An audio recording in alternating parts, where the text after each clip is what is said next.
Yo, what's up guys, it's me, XSGPE here. Today, we're going to be doing the Dredge guide that I said that I'd do 4 years ago. You just want to pick a base bike, and this is the build here. This is a pretty standard build I go for. Basically the number one rule of Dredge is this character makes absolutely no sense, and it never did. His left click is pretty self-explanatory. It's just a cheeky little projectile arc.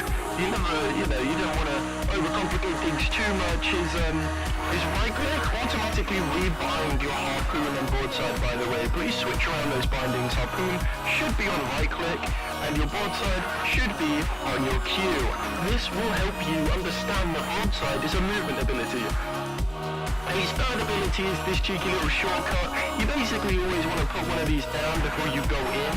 So that way when you fly in, do jack shit and fuck all, miss all your shots and almost die, you get to get out for free.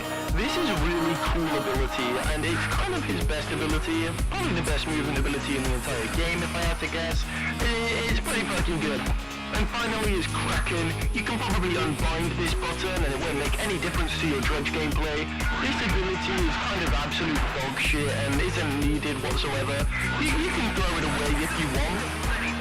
The thing about Kraken, however, is it does open up one of his best combos, being the Kraken to default emote. This is a true combo. This will probably net you a kill, like 5 out of 5 times if you do it properly. This is probably the best thing I can put in this guide, is you just press E and then whatever you've found your emote to. That's probably the best combo you can learn as Dredge. It's pretty self-explanatory and it's quite good, but honestly his kit's very self-explanatory. Everything about his character isn't too bad. One thing that I will have to say though is the whole thing about a Dredge guide is just crow's nest. This card is not intuitive and it's actually quite ass. It's a really bad card. Don't ever run it. Actually, you always run Crow's Nest at level 1 because it gives you air strafing. Crow's Nest is kind of used in a weird way because it gives broadside self-knockback, which is really fucking cool. I see a lot of people want to jump in as Dredge and they'll just stack all 3 and just sort of stand in front and jump. This is cool and everything, but what you want to learn is broadside layouts, right? And a broadside layout is pretty much in what order and in how in the line you want to shoot it. For example, maybe a 2-1 setup is what you're going for. So you shoot 2 in front of you and then 1 far away. A 2-1 setup is what you'll usually see me doing. You shoot 2 at your feet and then the last one gives you that third extra bit of knockback. You can do a 1-2 setup. It's kind of a bit more finicky to do, and it usually sends you farther.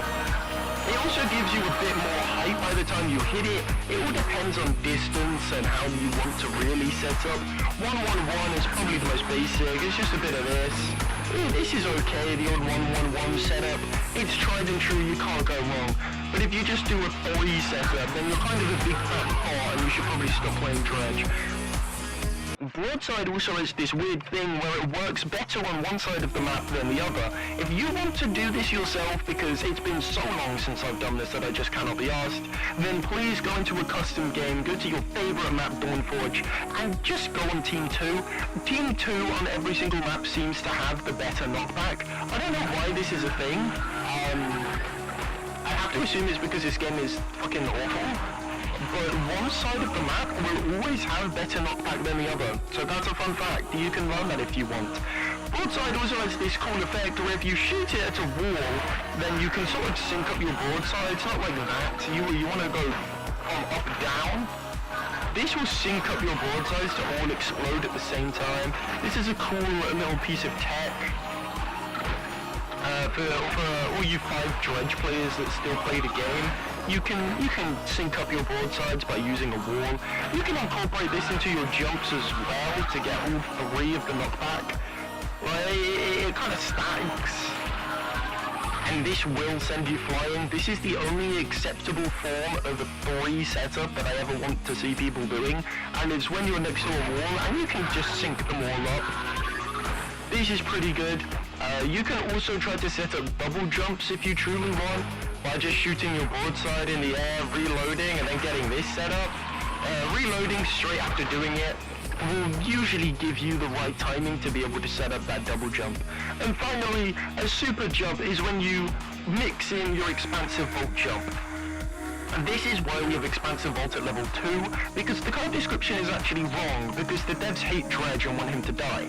This should be lasting for 2.5, but it doesn't, it only lasts for 2, so you need to put it at level 1 just to give you that little bit of extra time, so that way you can properly do it. All you do is look down while teleporting and instantly press Q. This should give you the right timing to be able to time your expansive vault jump with your crow's nest jump, thus creating a super jump, because you combine the two and you end up going flying if you do the timing. Absolutely perfect. It's kind of hard to get the timing down, but once you get it, you get it. It's quite nice to have. There's not really too much else I can say about Dredge. His kit is incredibly self-explanatory. It's usually crow's nest. Something that you should probably learn is just combos to do with Dredge, but they're nothing too special. It's just combos with your left click and syncing up your shots. A cheeky little 1-2 is usually all that takes to really finish someone off. It's not too difficult. Always use your reload as an actual projectile. Please always aim this. It does 1,000 damage for no reason, so please aim your fucking reload projectile. Don't just throw it into the floor. Nothing too crazy. You can try to do a cheeky little sync like this. You're never really going to get that one off though. It's not really applicable in any situation ever.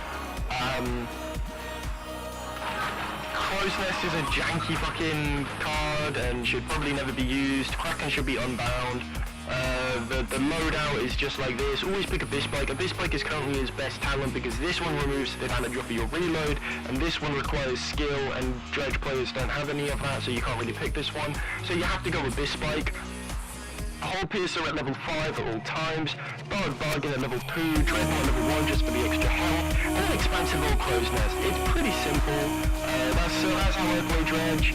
Thank you all for listening, and yeah, this will go down in history as the Dredge guide that I finally did.